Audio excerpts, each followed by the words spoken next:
Well, the time has come for the return of our big hero, Eric Esch. After the first part of Butterbean's knockouts in boxing, many of our viewers wanted more and asked for a second part. So make yourself comfortable, turn up the volume, and try not to blink. Because it's time for Eric to defeat all those who wanted to make it to the top, but they had to go through the boss, the king of 4 rounds, Butterbean. In 1998, Eric's rival was Tim Pollard, a Kentucky boxer with a 6-4-2 record, whose strengths have been identified as being fearless and aggressive. But despite his strengths, he had a tremendous weakness. Tim had a glass jaw. He was definitely an appropriate opponent for Butterbean, and Tim's chances of getting knocked out during the battle were very high.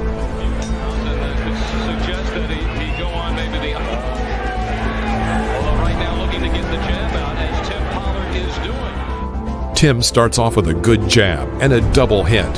He had a very effective jab, which prevented Eric from closing the distance.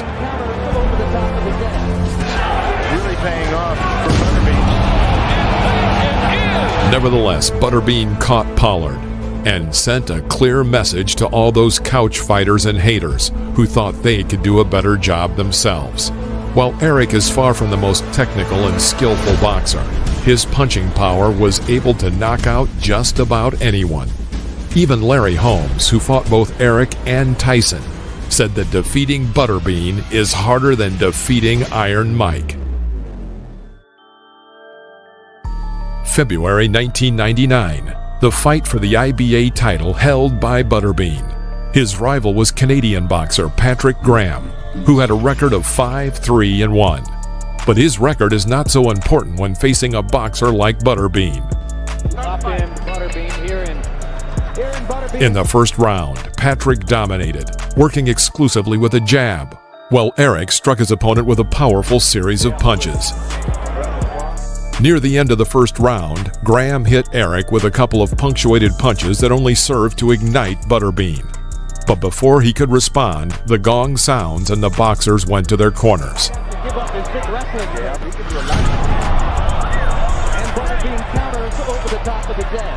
At the beginning of the second round, Graham is already chatting and pushing to attack.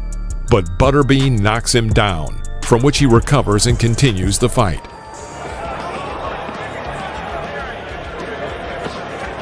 Butterbean now opening up just a little bit and dropping his hands. I love the knockdown. And he wins. The start of the third round was shocking for Patrick, judging by the look on his face. Butterbean, playing it smart, waited for the right moment and hit him with a final powerful blow. Eric retained his title, and Patrick was knocked out.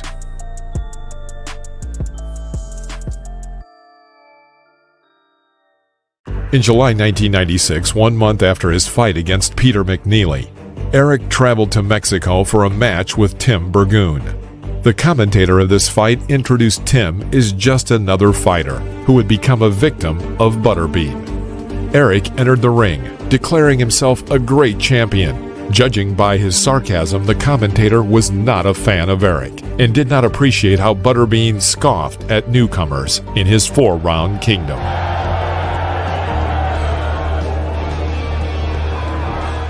The battle began, with Eric playing to the audience by mimicking a bullfight, with Tim Burgoon in the role of the bull. Butterbean inflicted a series of blows that reflected his clear confidence and his feeling that he is the king of the ring.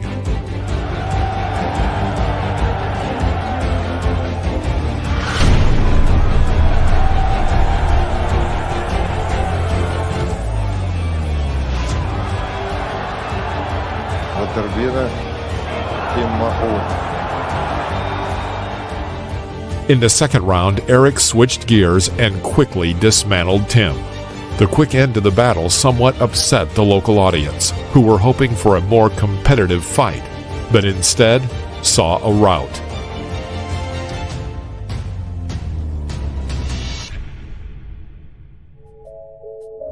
February 2000. Eric's rival was Kevin Talon. Kevin was 35 years old with a record of 5 wins and 3 losses. Another would-be hero willing to become a sacrifice in front of a bloodthirsty public. At the beginning of the first round, Butterbean was slow to start his usual ritual of execution, and it seemed that Kevin was even able to get into his head. But Butterbean's answer was not long in coming. At the end of the round, he pushed forward with an exchange of blows, in which Kevin was well hooked. In the second round, Kevin looked more lively, connecting several jabs with Eric's head. How many fights does he have? At the end of the round, Eric went on the offensive, and Kevin's survival mode was activated to the fullest. Eric just didn't have enough time to beat Kevin in the second round. In the third round, Eric missed a couple of good jabs and decided it was time to finish the match. He forced Kevin to the ropes with his favorite combination of blows. The chances for Kevin were slim.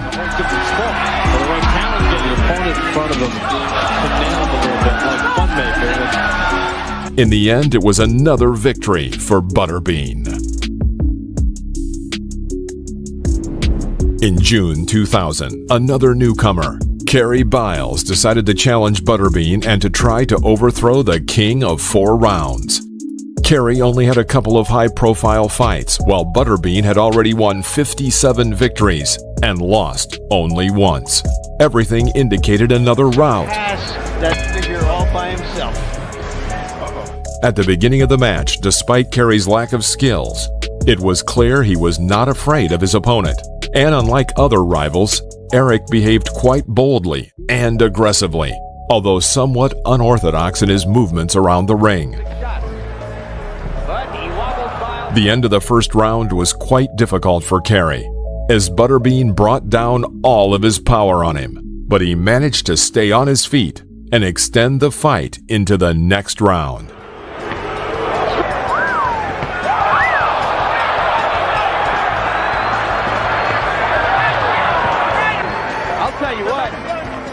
In the second round, Kerry's performance began to falter.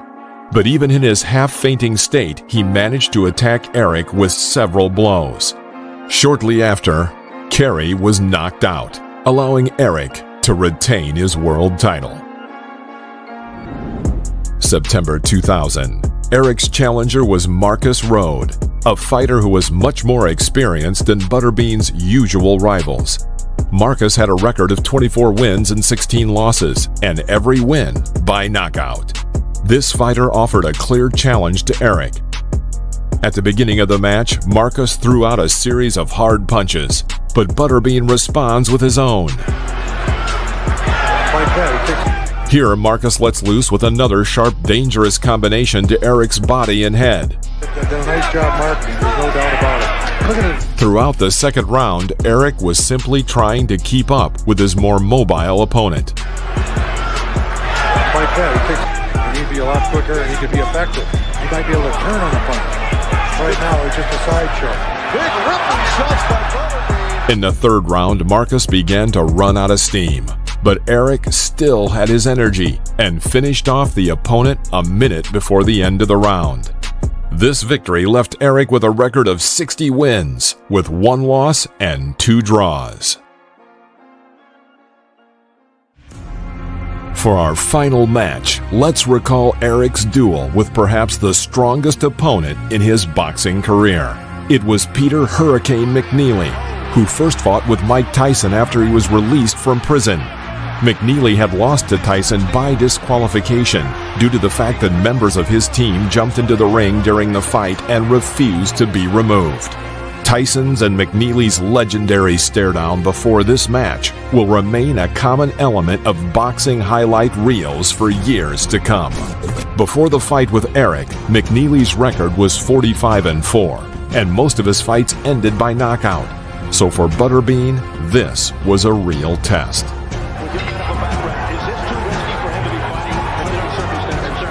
The match began with both fighters charging in and trying to knock out their opponents, with the duel mainly featuring exchanges in short and medium distances.